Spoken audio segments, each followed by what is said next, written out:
But we start today with the war in Ukraine. Russia's top diplomat, Sergey Lavrov, reigniting concerns of nuclear war. But is it all talk? NewsNation correspondent Tom Negevin is live for us outside the United Nations. Tom, Russia is talking about the potential of World War III. That's right, and that's getting a lot of attention here, Nichole, so much so the UN Secretary General has taken this on the road in Moscow at the Kremlin right now for top-level talks. All this saber-rattling from Moscow accusing the U.S. and our NATO allies of waging a proxy war with Russia. Interviewed on state TV, Russian Foreign Minister Sergey Lavrov addressing a very real nuclear threat. I would not want to elevate those risks artificially, he says. Many would like that. The danger is serious, real, and we must not underestimate it. As battle rages in Ukraine, allegations mount of Russian war crimes, use of banned weapons, deliberate targeting of civilians. There's a persistent fear the conflict will escalate to the use of battlefield nukes. A NewsNation poll of 1,000 registered voters last month found 82% at least somewhat concerned about a nuclear attack sometime within the next decade. The U.S. and its allies promising new packages of heavy weapons for Ukraine, brushing off a threat from Moscow that their support for Kyiv could lead to nuclear war. Ukrainians are standing up, they're standing strong, and they're doing that with the support that we have coordinated from literally around the world.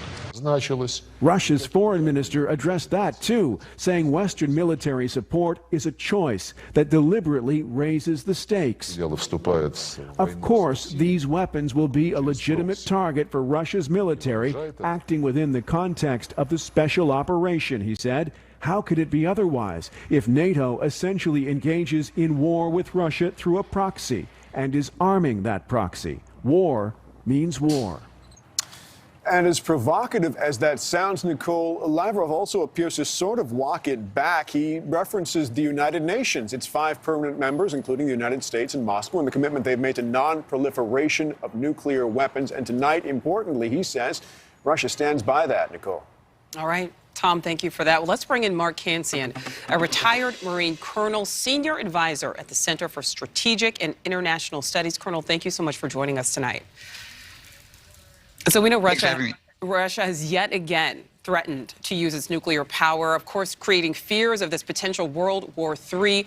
Do you think NATO is taking this latest threat seriously enough? Well, they have.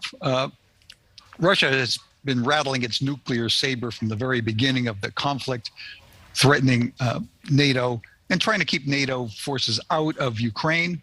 Conversely, the United States and NATO have told Russia to keep out of NATO territory. I think both sides have come to an accommodation. We won't go into Ukraine. They won't strike into NATO, even though we have bases that are supplying equipment and logistics to the Ukrainians. I think it's unlikely that the Russians will use these weapons because the time to use them would have been during the siege of Kyiv, when they might have had a decisive battlefield advantage from using them. Now they've reduced their war aims and are focused on the east. I think it's unlikely that they will use it unless we get in the situation where the Russian army maybe collapses, maybe the Ukrainians push into Russia proper. Then you could imagine the Russians using nuclear weapons. They do have a doctrine of using nuclear weapons to offset conventional weakness. Well, Colonel, you just mentioned the bases that are providing, weapons and logistics, as you just said, back in 2018. Now, Putin dangled the idea of it using its nuclear weapons against any foreign attack. Is there a scenario where Putin interprets that support Ukraine is receiving as a direct attack? I think at this point that's unlikely. The Russians have their hands full, but what they are doing is they're using their missiles and their air power to try to interdict the flow of supplies once they get inside Ukraine. And that's a fair military target.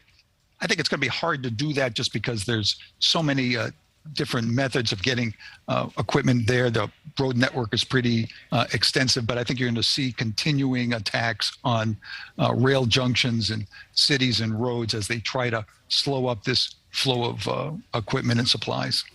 Well, Colonel, our last question for you. You know, Ukrainian President Zelenskyy is claiming that Russia is bluffing, but we also know the Kremlin is already, being investigated internationally for war crimes. So is it wise to not take these threats seriously?